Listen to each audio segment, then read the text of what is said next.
The Clockmaker's Gift. In a quiet village nestled between fog-kissed hills and silver streams, there lived an old clockmaker named Elier. His shop sat at the bend of the cobbled main road, where wind chimes made from spare cogs sang with every breeze. Elier was the last of his kind. No one needed mechanical clocks anymore, not with their glowing screens and digital times.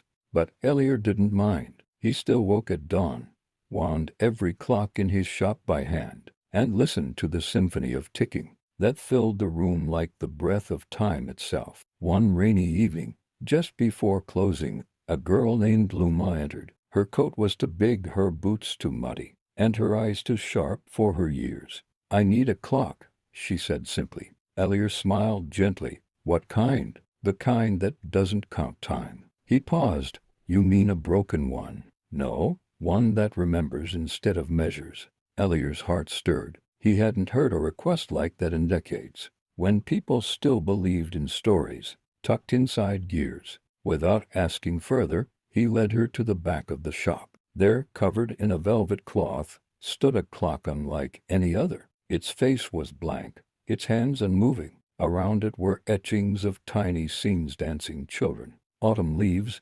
snowflakes, and lovers parting at a train station. "This clock doesn't tick," Elier said. "It listens." Lumar reached out. "To what?" "To moments. To the ones that matter so much. They echo even when time moves on." She touched the clock, and the hand stirred just a little. Behind her eyes, something flickered. "Grief maybe, or hope." "How much?" she whispered. "It's not for sale," Elier said, then added, "but it can be yours." "Why?" "Because you remembered to ask for it, something the world forgot how to want." Luma took the clock home. In the years that followed, it never told her the time, but on days when she was lonely, it showed her her mother's smile. On nights when dreams were hard to find, it glowed faintly with the lullabies of a time long gone. And in the village, whenever the wind turned a certain way, the chimes outside the clockmaker's shop played a tune no one could place,